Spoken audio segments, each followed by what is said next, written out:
time for overtime. Stop what you're doing and listen. In the world of sports, it's all about the playmakers in today's headlines, from locals to the pros, with interviews from local standouts and sports all-stars across the country that will have you talking. And a drive to right.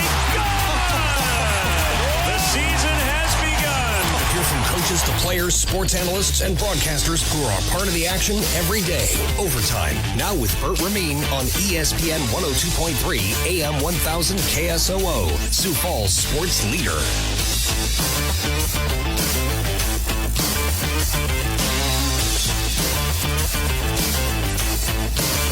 Welcome. Hour number 2 on a Friday. Final 57 and a half minutes of the week. Appreciate you tuning us in as always here on Overtime.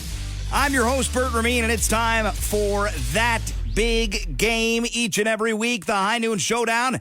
And we got an opportunity for listener against listener. Twins tickets up for grabs. And when I say tickets, it's not 2 tickets. It's not 4. It's not 6. It is 8 tickets. It's 4 for each day, Saturday, Sunday, next weekend from Target Field out in Minneapolis. You can watch the Cleveland Guardians hopefully lose to the Minnesota Twins Saturday, Sunday. 4 tickets for each day. We got Jeff on the line. We got Joel on the line. It's time for the High Noon Showdown. First, let's talk to Jeff. He was our first caller number 3. Jeff, my friend, hope you're doing well. Happy opening day yesterday. Would you like your questions from List A or List B today, Jeff? I'll take A. List A. He's trying to bring his A game today. Jeff on List A. Joel is on List B. Jeff is up to the plate first. Let's take a swing. Let's do it. It's time for the High Noon Showdown. You want a piece of me? I don't want a piece of you. I want the whole thing. Can you feel the tension in the air right now? I know I can. Doesn't have to be a fight in the parking lot, although we'd love to see that, actually. It's time to duke it out in this week's edition of the High Noon Showdown. The High Noon Showdown up for grabs, the biggest prize pack of the year so far. It is an 8-pack of tickets to the Minnesota Twins home opening weekend. 4 for Saturday, 4 for Sunday. You can soak it all up in the Twin Cities. Have a great family weekend, great friends weekend. As always, 605-362-3776 is the number to call. Jeff and Joel. We'll start with Jeff. Jeff, welcome into the show. You chose your questions from List A. Let's see how wise of a selection that is. Jersey number questions to start us off. What jersey number does Golden State Warrior great future NBA Hall of Famer Steph Curry wear, Jeff? 30. That is correct. It's a good start for Jeff. We go to line number 2, where Joel is standing by. Joel, I'm sure you've heard of Caitlin Clark. What jersey number does she wear for the Iowa Hawkeyes? 24. That is not correct. She wears number 22. But, Joel, an opportunity to tie it up right now. College that these players attended, and I want to specify both of these players, for Joel and for Jeff, transferred. And I'm going to ask you what college these guys originally went to. They played there for a good amount of time. It should not be a bizarre, out of left field, sitting on the bench kind of question. Joel, what college did Michael Penix Jr. start his college career at?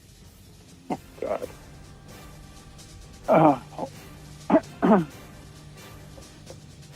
Any guesses, Joel? Couple seconds.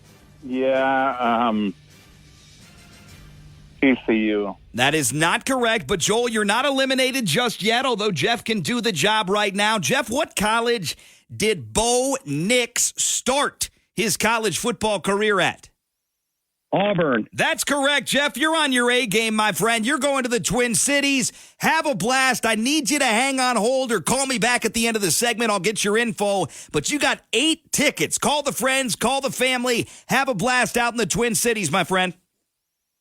Thank you. Unbelievable stuff. 2-0 for Jeff, 0-2 for Joel. Congratulations to Jeff, our big winner, and our rest of the High Noon Showdown. I always like to get these out because I work hard on these questions. Mascot and nickname was the third and final round. I was going to ask the guys what the nickname is of the Vermont athletic program, what their nickname is, and Colgate was the other one. The Colgate, not the toothpaste, but the university, the Colgate Raiders, and the Vermont Catamounts, a big cat, the Catamounts for Vermont. And the tiebreaker, a really bad baseball team last year, a really bad baseball team this year, and hopefully not for too many years in the future, the Colorado Rockies. The tiebreaker today would have been, how many regular season wins did the Rockies have last year? Whoever was closest would have got the prize pack.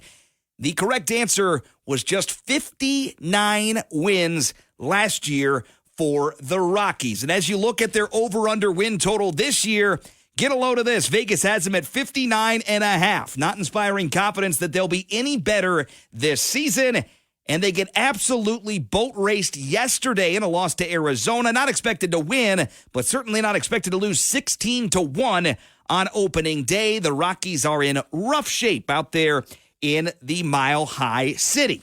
Now to your headlines and highlights. Congratulations to Jeff. Jeff, you can call us back. You can hang on hold. Whatever works. I know you. I'll get you hooked up with those tickets here in due time. Congratulations. That was the High Noon Showdown. Scorecard from yesterday. Also still to come quickly. The Friday Parlay is coming up immediately next. If you got a Twitter account, enter at ESPN Sioux Falls. If you don't, make one. You can't afford to miss out on this weekend's Friday Parlay. It's the usual prize pack and a 4-pack of tickets to the Twins on Sunday of next weekend. And these aren't your mom and dad's tickets. These aren't your nosebleeds. These aren't your usual great tickets that we hook up our listeners with. These are Budweiser deck tickets, the creme de la creme of tickets out there at Target Field. Up for grabs, 4-pack in this weekend's Friday Parlay. That's going to be posted up next on the show. 12:30 today, we'll be talking with one of my idols, one of my guys, somebody that I follow intensely this time of year. ESPN NFL draft analyst Matt Miller joins us at 12:30 today. And he'll talk the NFL draft, the Minnesota Vikings, the quarterbacks, everything in between that we need to know to get us geared up for the NFL draft at the end of April. NHL scores from last night. Chicago lost to Ottawa 2-0 on the road. Detroit was blanked in Carolina 4-0 by the Canes. And there were 4 big finishes last night that mean a lot to the Minnesota Wild. First things first, the Wild themselves got a win. Brees off alone in front, shot block, rebound, they score! 18 seconds in, Boldy has put the Wild in front 2-1. 3-1 the final. Audio courtesy of K-Fan there. 35-28-9 for Minnesota. Other finals to take note of. St. Louis notches win number 39 of the season. 5-3 win at home over Calgary. And then it was Vegas, a team that Minnesota needs to lose. They got a win on the road in Winnipeg over the Jets yesterday. Pionk down to the right circle. Backdoor pass. Thompson slides right. Makes the pad save. Vegas can't clear. Barbashev gets it. Barbashev, one man to beat. Barbashev steps in. He shoots. He hits the side of the goal, and it's in. KKGK, the audio there. Other final, Rangers via shootout over the Avalanche. Final score 3-2. Rangers 49-20-4, and the Avs looking a little bit drawn back down to earth, 46-21-6 on the season. Just one game tonight in the NHL. That's the Devils at the Sabres, 6 o'clock on NHL Network. Next up for the Minnesota Wild, big game. Vegas at St. Paul this weekend against the Wild, 2:30 ESPN Plus and on Hulu. NBA once again lived up to the billing last night and then some. The Atlanta Hawks have been a team that certainly isn't going anywhere, but they're playing really good basketball lately, and they take care of business in overtime last night, taking care of business and beating the best team record-wise in the NBA in Boston. Now it's down to 4. 3. DeJounte in the middle. Shoots head of the key. Bang! And the Hawks are going to win this game in overtime. DeJounte Murray just shot it over Drew Holiday. And the Hawks take the lead.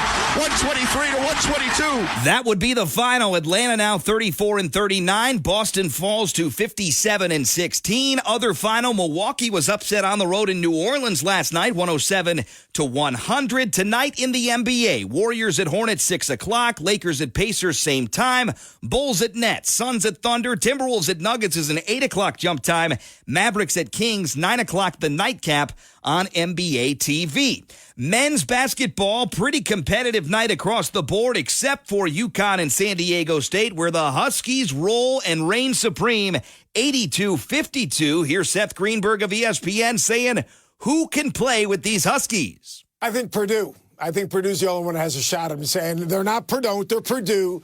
Purdue can control the tempo of the game. They're going to play through Edey. He's impossible to game plan for. If you double him, they're going to kick it back out. I think they won't turn it over. They can make enough threes. You got to be able to score against these guys. They're going to score. They're going to get extra possessions potentially on the glass. Look, I think UConn's the best team in the country, but if I had to pick one team, I think it would be Purdue because of Edey. He's just different. He's so hard to game plan for because you've never seen anyone like him.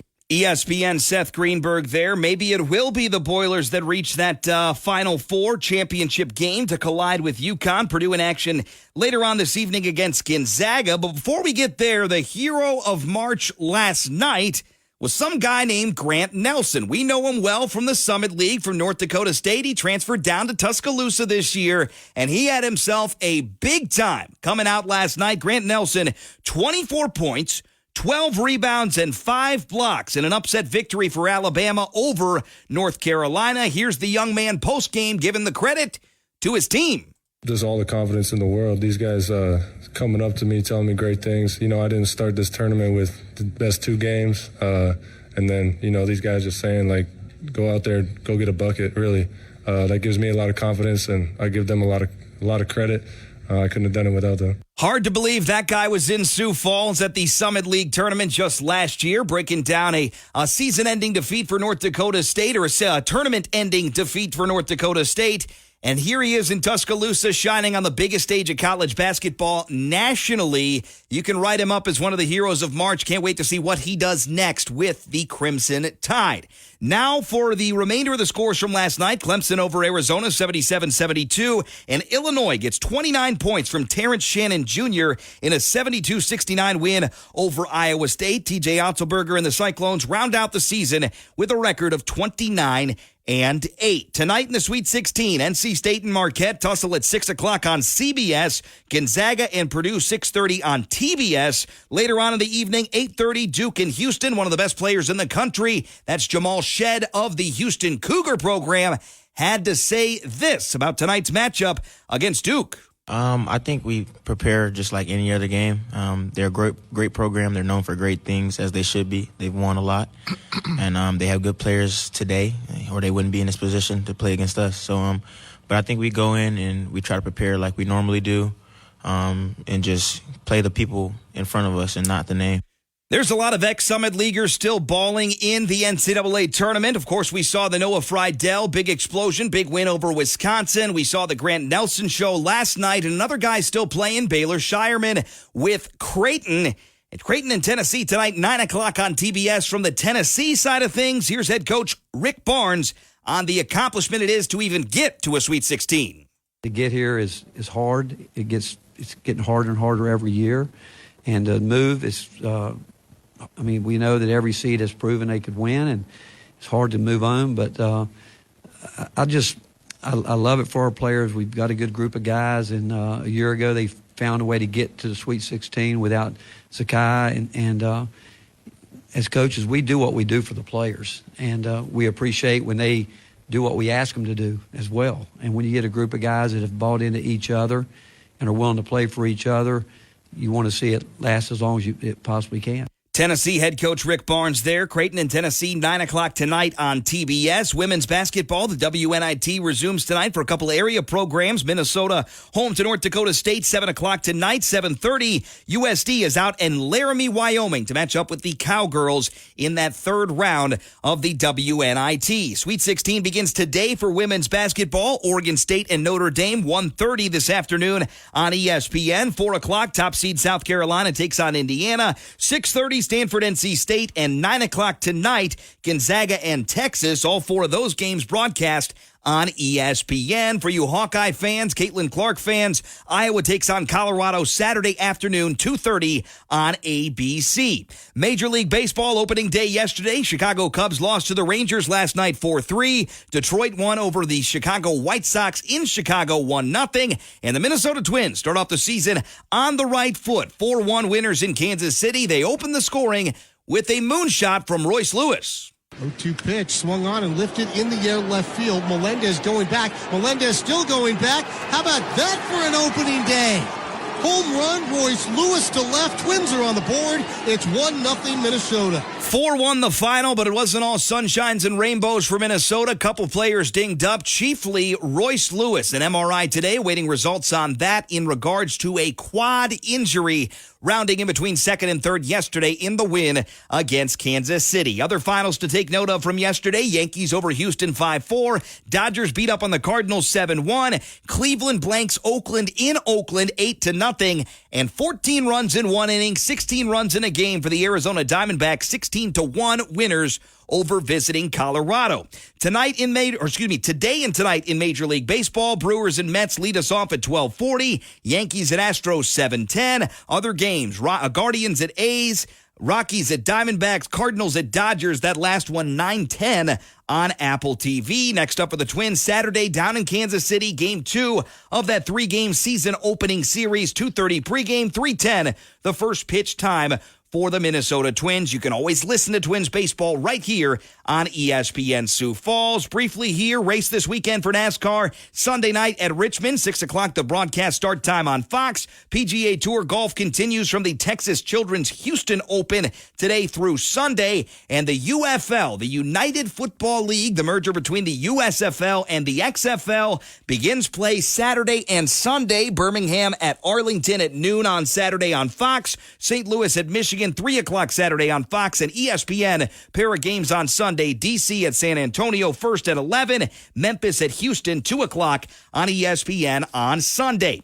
India Reliabank headlines of the day here briefly. Big news from Augustana yesterday. Not only did they part ways with head coach Jillian Flores-Bennett last week on the women's side, but head coach Tom Billiter has stepped down and officially taken a job to join Emporia State as their new head men's basketball coach. He'll be missed. Augustana national championship winning head coach Tom Billiter announced his resignation yesterday, and the athletic director Josh Morton has named Augustana alum and assistant coach Cody Schilling as the successor and the new head coach of the men's basketball program. More on that, GoAugie.com. Tom Billiter, coach, will be missed around these parts. All-time winningest head coach at Augie, 393 wins, national championship in 2016. All sorts of accolades there, both as a coach and a player developer. Great person, great guest, coach. Always a blast to have you on the show. More on Billiter's resignation and the new direction of the program under new coach Cody Schilling at GoAugie.com. South Dakota women's basketball has traveled to Wyoming, and they'll take on the Cowgirls in the third round of the WNIT tonight. It's the Super 16 at 7:30 inside the Arena Auditorium out in Laramie. The game will be live streamed for free on the Mountain West Network, and fans can also tune into the game on the radio on the Coyote Sports Network with John Thayer on KVHT 106.3 locally or nationally. Click of a button, great download, great app to have, the Varsity Network app. South Dakota 23-12, the Cowgirls of Wyoming 17-14. They took care of UTSA last time out. South Dakota beat Northern Arizona. Tip-off tonight, 7:30 inside the Arena Auditorium out in Laramie. And again, it does stream for free on the Mountain West Network. Continuing with your Reliabank headlines of the day here quickly as we close the door on hour number 2's headlines on his final throw Thursday. Michael Penix Jr. put a bow on his performance at the University of Washington Pro Day by unleashing a deep ball that traveled some 75 yards in the air for a completion, showing off the arm talent that has made him one of the top quarterback prospects in this year's draft. Penix also ran a sub-4.6 40 yesterday. So when you talk about a dude who's trying his best to carve out a role in the NFL, carve out a top 5, top 6 quarterback pick in the NFL, Michael Penix Jr. has one of the prettier throwing motions, one of the prettier passes after it leaves his hand in this year's NFL draft. It was a blast to watch him in college. I remember I was really darn scared of the Hoosier program when he was guiding Indiana with his head coach there. And now he goes to Washington, competes, and has a Heisman-worthy campaign in 2022. Comes back, has a Heisman-worthy campaign in 2023, and plays for the national title. Michael Penix Jr., very high-caliber player. Some injury concerns, injury history concerns with him. That might be the biggest knock on the lefty. Could be one of the better lefties we've seen in quite some time in the National Football League. We take the break, back with the Friday Parlay live next on this Friday edition of Overtime.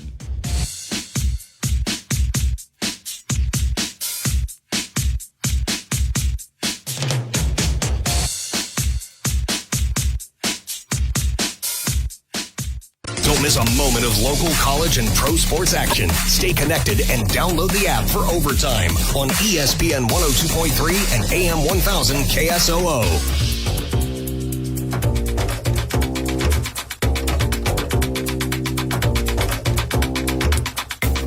Right back with you on the Friday edition of Overtime. Appreciate you tuning us in all week long. If you ever miss any of the show, podcast links available for free at ESPNSiouxFalls.com or just by downloading the ESPN Sioux Falls app, Apple App Store, Google Play, free download there.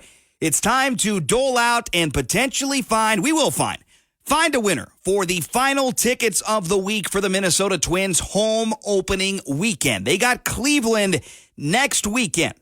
And they've got games Thursday, Saturday, Sunday. And I've got a ticket pack right now. I just gave away tickets for each day for Saturday, Sunday. But I'm giving away the best tickets in the house now for the Friday Parlay. It's a 4-pack, and they're Budweiser deck tickets at Target Field. A lot to look forward to there. Minnesota Twins are 1-0 after a season-opening win against Kansas City yesterday. They got KC Saturday, Sunday, Milwaukee midweek. And then they open the home slate. You could be there, and you could have the best seats in the house if you win the Friday Parlay. Friday Parlay is always posted exclusively on Twitter. If you don't have a Twitter account, make one, give us a follow, and enter for your chance to win the Friday Parlay. Always brought to you by Pausabilities and High-End Glass and Tobacco. Twins Budweiser deck tickets up for grabs this week. Here are your picks. 3 games and 1 tiebreaker. We're sticking with men's and women's college basketball. Tiebreaker will be out of the NBA. First pick, Illinois and UConn is on Saturday, and the Huskies are an 8.5-point favorite. You can take the Illini in the points or UConn and lay in the 8.5 points. Second game, Clemson and Alabama. And we'll wait to see the amount of defense played in that one. But Bama, a 3.5-point favorite over the Clemson Tigers. And Colorado and Iowa. Women's basketball Saturday. Caitlin Clark against the Buffs. 6.5 points, the spread right now in favor of Iowa. So you can choose Colorado, Clemson, and Illinois as the underdog. You can roll with the favorites, whatever you want to do. Best of luck to you this weekend in the Friday Parlay. Your tiebreaker, total points for the basketball game coming up in the NBA Sunday. Chicago Bulls, Minnesota Timberwolves. Total points there, your tiebreaker. And with the click of the button, this is now posted up on our Twitter at ESPN Sioux Falls. Hashtag Friday Parlay. Give us a follow. Enter for your chance to win. And you could be hooked up with a 4-pack of Budweiser deck tickets for next Sunday. Not this Sunday. Next Sunday's home opening weekend for the Minnesota Twins against the Cleveland Guardians, 2 teams that are likely to be in the mix for the AL Central crown this year in Major League Baseball. We're going to take the break, and when we come back, it's an interview that I've been working on getting on our calendar for some time. A hard guy to get a hold of these days, but he scratched and clawed some time out of his schedule as one of the lead NFL draft analysts at ESPN. Matt Miller joins us immediately next on Overtime. We're talking Vikings, we're talking quarterbacks, we're talking landing spots, trades, everything you need to know about the NFL draft this season. Coming up next, Matt Miller, ESPN NFL draft analyst and insider, joins us next on the Friday edition of Overtime.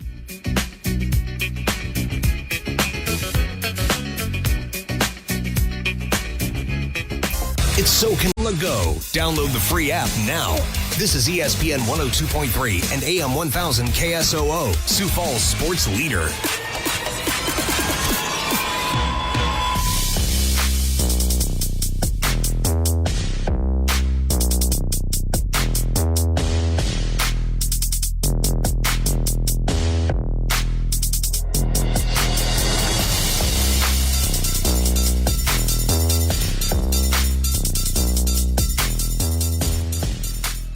Right back with you. It is the Friday edition of Overtime. Reason I took it up to the buzzer there out of the rejoin is that we do have Matt Miller on the line with us right now, ESPN NFL draft analyst and insider. I've been waiting for this interview for quite some time. And Matt, I got to tell you, I was going to come out of the break and say, because last segment I said you had to scratch and claw out of your schedule to get on the show with us. We appreciate the time, and you were scratching and clawing. You had another interview that you were a part of. It is so great to have you on with Overtime at ESPN Sioux Falls. How you doing today? I imagine the answer is busy and hopefully good.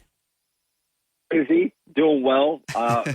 Praying the voice will hold on for a couple more hours today, but always such a good time to talk to you guys. So had to make it happen. Of course, and we're so excited to talk to you. And I wanted to let you know, I know that Mel Kiper was always a hero to you growing up. I want to let you know your story is so inspiring to someone like me, because when I was a kid, I'm 33 years old. When I was younger, I was one of the only people that I remember that would sit in front of the NFL draft on the day 3 and watch all the 7th round draft picks like some dad watching CNBC and the stock ticker go by. Nobody really paid that close of attention to the NFL draft back then. For those people that are out there that don't know your story, give us a brief synopsis of how you've kind of risen from a fan of the draft to an analyst of the draft, Bleacher Report, NFL Draft Scout, and now with ESPN, because it's a good story. Oh, my goodness. The short version. I was, I've been obsessed with the draft since I was 7 or 8 years old. I used to, it was the one time a year my brother and I could skip church was when the draft was on Saturday and Sunday. Yeah. And it was like Super Bowl and the draft were the 2 Sundays we didn't have to go to church in a town in Missouri of 700 people where I grew up. But, I was not a great high school football player. I just loved the game. And so out of high school, the internet was kind of blowing up in that era. And I started just writing about the draft on my own, just for fun, for free. And, found Bleacher Report in 2010 and blindly applied. I'd never heard of Bleacher Report before, blindly applied in November of 2010. In May of 2011, I quit my job where I worked in marketing.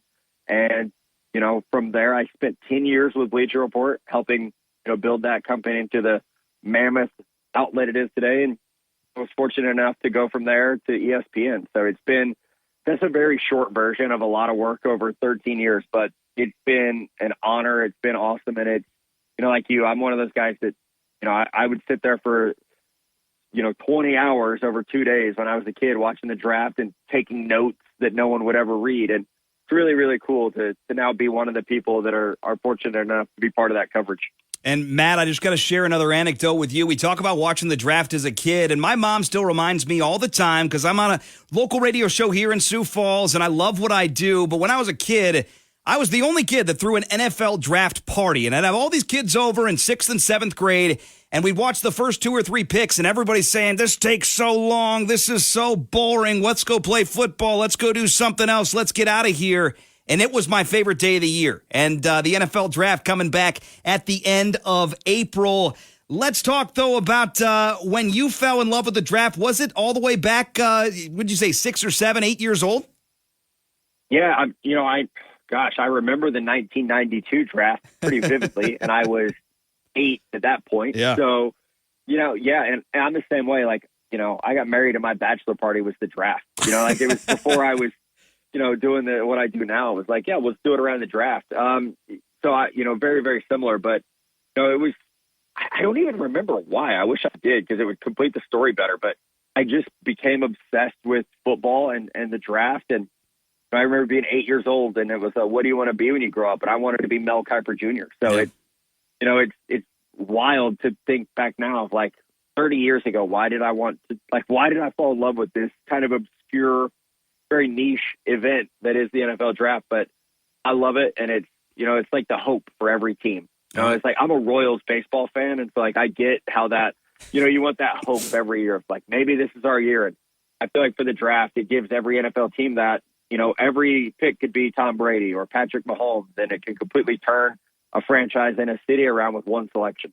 Very good and very well said. Matt Miller, ESPN NFL draft analyst and insider, is our guest. You can find him on Twitter. The new mock is out at NFL Draft Scout, ESPN.com, part of the marquee draft coverage. And it's no longer obscure. It's no longer really all that niche, because everything in the NFL has become under such a gigantic microscope year-round. People get excited for the opening of free agency. People get excited for the schedule release, and they're very excited for the NFL draft at the end of April from Detroit. Let's talk about the mock. Let's talk about some players that you really love. Everyone wants to talk quarterbacks. We'll get there in a second. When it comes to football players in the first round, you can include quarterbacks. Who are 2 or 3 players this year that are can't miss in your eyes for the NFL teams? Yeah, can't miss is always risky, but I would say Brock Bowers, the tight end from Georgia, can't miss. Yeah, he's going to be, at worst, just a really, really good player for a long time. I think it's dangerous, but I think Caleb Williams is can't miss. A lot of with quarterbacks, it's always scheme dependent, situation dependent. I think he has some unique tools that are going to transcend that as far as, the skill set goes. And then when I look at Marvin Harrison Jr., receiver at Ohio State, I just can't see a situation where he's not an elite wide receiver, where he's not on the Justin Jefferson level of wide receiver. So, you don't ever want to bet your career on a player, but those are 3 that I feel really comfortable that, we're going to see them, Pro Bowl accolades. We're going to see them make first or second team All-Pro honors. Like, they're just such talented football players. When it comes to wide receiver, just want to piggyback on that Marvin Harrison Jr. comment. Most everyone has him as the top receiver. At number 2, that's a little bit up for debate. Malik Neighbors, maybe Rome Odunze. Where do you have those 3 in order? Harrison, Odunze, Neighbors, and they are all very, very closely rated. I have them as my numbers 2, 3, and 4 overall players in this year's draft. So, they are fantastic. It's fun because they're all very different. Harrison is so polished and smooth.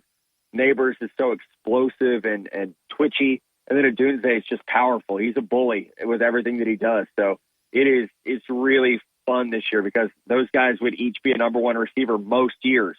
And it just speaks to the talent at that position in this draft. Talking with ESPN NFL draft analyst and insider Matt Miller on this Friday edition of Overtime, ESPN 102.3 AM 1000 KSOO. Got to talk local candidates, got to talk local prospects with you. South Dakota State and University of South Dakota. There's some draftable guys there and maybe some guys that could go rounds 2, 3, 4, 5, 6. South Dakota State, Garrett Greenfield, Mason McCormick, Isaiah Davis. You know these names. Miles Harden, the big name from South Dakota. When it comes to those guys, you can pick 1 or 2 to talk about, but where are some realistic landing spots and what makes those guys attractive to the NFL level?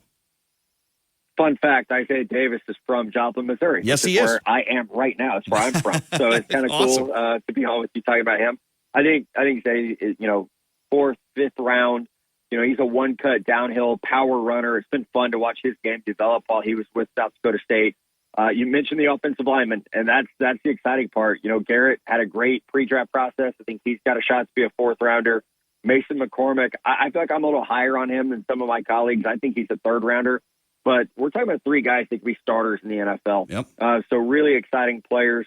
And it does speak to the level of development, at South Dakota State. For each of those guys to come in and watch their careers take off has been so much fun. And especially, for Zay, who's someone local, to see how he's changed from being a great high school runner to, the back-to-back seasons he's had for the Jackrabbits has been awesome. And then you mentioned Kamal Haddon. Another dude. Miles Harden. Pre-draft process. Oh, Miles Harden, excuse me. Another guy who's had such a great pre-draft process. I have him in the 4th round. I have him as a mid-4th round player. So, that's 4 guys out of South Dakota, and I have them all in the 4th round or better. So, some great football being played up there. Oh, absolutely true, and it continues to get better and better. Small school, and it has a lot of trailblazers of years past that have gotten drafted and done some things, the Dallas Goederts of the world, that have kind of paved the way, and now we're going to see a lot more Jackrabbits and Coyotes in the pros in the coming years. Matt Miller, ESPN NFL draft analyst and insider, our guest here, Friday edition of Overtime. Of course, we think that there might be 6 quarterbacks in the first round, and depending upon where you look, there could be 6, 7, or 8 tackles, depending upon how you list them positionally at the NFL in the first round. When it comes to strengths and weaknesses as a whole of this year's draft, what positions are rich and what positions are poor this year? Yeah, rich, wide receiver, I have 7 with the first round grade. Wow. Offensive tackle, I have 8 with the first round grade. Like you mentioned, some of that will be, we'll see what the position says after they're drafted. But if you just think about offensive line, guys who played tackle in college, 8 of them in the first round. And then the corner position, I have 6 in the first round. Those are the strong positions.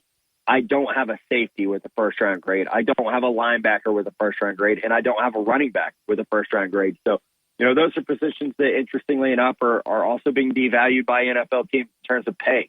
We're seeing safeties not get paid a lot, running backs not get paid a lot. It just so lines up this year that those are the position groups that are pretty weak in terms of that early round talent.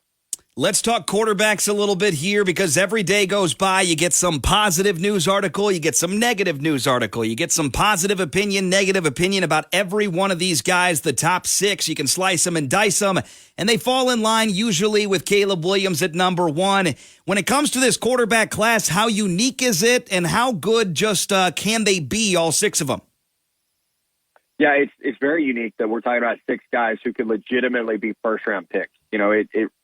2021, we had 5 go in the top 15. That's remarkable this year. I don't know that we're going to beat that this year, but, it's certainly a really talented group. And I think what also is unique is these guys, most of them would be a QB1 in other drafts, especially Caleb Williams. He would be QB1 in almost every draft of the past 15 years. Jaden Daniels would be a QB1 in most drafts. Drake May has certainly the arm talent and the mobility to be a top quarterback. J.J. McCarthy's winning pedigree and his upside would be a top guy. Bo Nix is the most experienced quarterback in college football history with 61 starts. Michael Penix's game against Texas is one of the best I've ever seen a quarterback have. So it is a really, really strong draft in those top 6 guys. There's a significant drop-off after that, though. So this is a year of like the haves and the have-nots at the quarterback position, which I think is why we'll see so many of them go early. Matt Miller, ESPN NFL Draft Analyst Insider, our guest here. Last question, Matt. We thoroughly and wholeheartedly appreciate the time. I know it's a busy schedule. I know your voice is working through it right now. Let's talk about top 5 trades, guesses, what you're hearing. We got a lot of Vikings fans around here. I'm a Packers fan, so we're set at quarterback, but Vikings fans need a quarterback. What is the latest you're hearing about Minnesota's involvement possibly in a trade up, and how do you see the top 5 shaking out? There's a lot that could change in the top 5 based on who's picking and who goes where. Yeah, certainly. I think for Vikings fans, you add the 23rd pick in this draft for a reason. To pair it with number 11 to try to get to the top 5 to get a quarterback. Right now, we're a little under a month out. I think we see Minnesota and Arizona trade so that the Vikings can get to 4 to get J.J. McCarthy. So if I had to guess today, I would say Caleb Williams 1, Jaden Daniels 2, Drake May 3, J.J. McCarthy 4, and then the Chargers at 5 somehow get, the top non-quarterback in this draft. So I think they take Marvin Harrison Jr. Jim Harbaugh had to watch Marv for 3 years and knows how special he could be paired with Justin Herbert. So that's my unofficial month-out guess. And it's a guessing game for sure. One of the best in the business. Definitely one of my favorites. Matt Miller, ESPN NFL Draft Analyst and Insider. Find him on Twitter at NFL Scout. And again, our NFL Draft Scout, And Matt, we appreciate the time. We'll do it again soon, I hope, on the show. It's a blast diving into your story and getting to know you better. Thanks so much for the time today. Yeah, absolutely. Good talking to you guys. All right, that's Matt Miller, ESPN NFL Draft Analyst and Insider here on ESPN Sioux Falls. Great stuff. You heard the quarterback rankings. It is a quarterback-rich class. Potentially 6 quarterbacks in the top round, potentially 6 in the top 12, top 15. If you look at the teams, the top 13, you got a lot of quarterback-needy teams, including the Broncos and the Raiders and the Vikings, and the teams that are already in the top 5 that need a new signal caller. It could surely happen. 6 quarterbacks in the top 13. I wouldn't be so bold as to bank on it right now, but we will wait and see. ESPN NFL Draft Analyst Matt Miller, an absolute pleasure to have him on the air with us to round out the week. We ain't done yet. We got to deliver the good, the bad, and the ugly next. That's coming up next on this Friday edition of Overtime.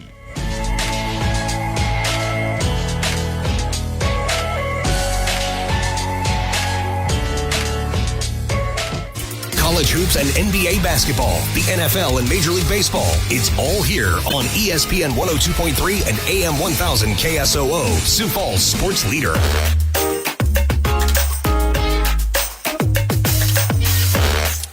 Bert Ramin back here with you. Overtime on a Friday. ESPN 102.3 AM 1000 KSOO. Amazing Interview moments ago with Matt Miller, ESPN NFL draft analyst and insider. If you missed that interview or just want to listen back, you can find the podcast links at any time at ESPNSiouxFalls.com or on the free ESPN Sioux Falls app. It's that time of day, it's that time of week to close out the week of the show with the good, the bad, and the ugly.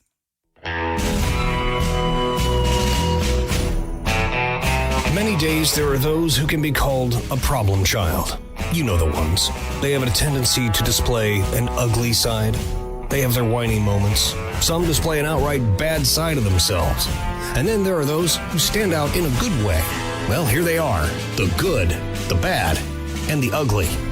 As always, we'll deliver the goods first here on Overtime. Nelson Cruz finished with his duties throwing out the ceremonial first pitch before the Mariners opened the season against the Red Sox yesterday and walked over to a little stand set up behind home plate. There he signed a ceremonial one-day contract allowing him to retire as a member of the Mariners organization before Thursday night's season opener. Cruz announced his retirement following last season, spent parts of 19 seasons in the majors with 8 different organizations. His longest stint was 8 seasons with the Rangers early in his career, but Cruz had 4 influential and impactful seasons in Seattle from 2015 to 2018. He was a 3-time All-Star there, led the league with 119 RBI in 2017, and hit 163 homers in his 4 seasons, more than he hit in parts of 8 seasons with the Texas Rangers. I always identified myself as a Mariner, even though I played more years as a Ranger. Cruz wraps up his career with 464 career homers and a .274 batting average. Other good news, Caitlin Clark will be busy on Women's Final Four weekend in Cleveland, whether her Iowa Hawkeyes make it that far or not. USA Basketball on Thursday confirmed that Clark is invited to take part in the Olympic training camp in Cleveland on April 3rd through the 5th. The Final Four in Cleveland, April 5th through the 7th. Clark's Hawkeyes are the number 1 seed in the Albany 2 region and will face 5th-seeded Colorado on Saturday at 2:30. Iowa hoping to make the Final Four for the second year in a row. But again, Caitlin Clark, win or loss, will be in Cleveland around that time. The camp April 3rd through the 5th, Final Four the 5th through the 7th. On to the bad. Things continue to get weird and things continue to stay bad for the Minnesota Timberwolves. Owner Glenn Taylor is reportedly no longer selling his controlling stake in the franchise to minority owners Mark Lore and Alex Rodriguez. This was announced yesterday. Taylor alleges that Lauren Rodriguez failed to meet certain contractual deadlines and obligations of the sale process, which began back in 2021. Sources told ESPN that the relationship between Taylor and his successors disintegrated over the past 2 years. Minnesota, 50-22, having their best season in years, and is just a half game out of first place in the Western Conference. In the statement given to ESPN, Lore and Rodriguez maintain that they have met their financial obligations to Taylor, including a final payment last week. In 2021, Taylor agreed to sell the Timberwolves and the WNBA's Minnesota Lynx for $1.5 billion, with a structure that called for the transfer of power over a number of years as Lauren Rodriguez made a series of payments. We are disappointed with Glenn Taylor's public statement today. According to Lauren Rodriguez, we have fulfilled our obligations, have all the necessary funding, and are fully committed to closing our purchase of the team as soon as the NBA completes its approval process. And again, still to be determined whether or not Glenn Taylor has just simply changed his mind on selling the franchise or if there is actually some smoke and reality to what is reported there. We will wait and see and follow along for the ride at ESPN.com. On to the ugly. Things are ugly between sports and gambling, amateur and pro, no matter what way you slice it. Denver Nuggets forward Michael Porter Jr. said earlier this week that he's sure younger brother Jonte would never do anything to jeopardize his budding NBA career. Jonte Porter, forward for the Raptors, is currently under investigation by the association following multiple instances of betting irregularities over the past several months. Sources told ESPN earlier this week, at issue are prop bets involving himself. from games on January 26th and March the 20th, allegedly, according to sources. An NBA spokesman told ESPN that the league is, quote-unquote, looking into it. Michael Porter took the podium following the Nuggets' loss to the Phoenix Suns on Wednesday night and was asked about the probe involving his brother. Michael Porter Jr. said he has no more details than the media does, but he vouched for his brother as is expected, saying Jonte loves the game of basketball. I've known my brother my whole life. I know what type of dude he is, and I know he's excited to play basketball, and I highly doubt he would do anything to put that in jeopardy. Jonte Porter hasn't publicly addressed the situation, and he's missed the past couple of Raptors games with the team citing personal reasons. Very ugly situation, still a lot to be found as the NBA looking into that situation with Jonte Porter and betting irregularities. Friday Parlay posted up live right now. Hope everybody has a chance to enter that and win big. Minnesota Twins tickets are up for grabs. Have a great weekend. We're back on the air Monday, Tuesday, Wednesday, Thursday, Friday of next week, 11 to 1, just about every day. Early start on Wednesday for the Twins. We will talk to you on Monday. Have a great weekend. Watch some basketball. Soak up the hockey. Also, maybe, just maybe, check out the UFL. That gets going this weekend. We'll break it all down on the Monday edition of Overtime right here on ESPN Sioux Falls.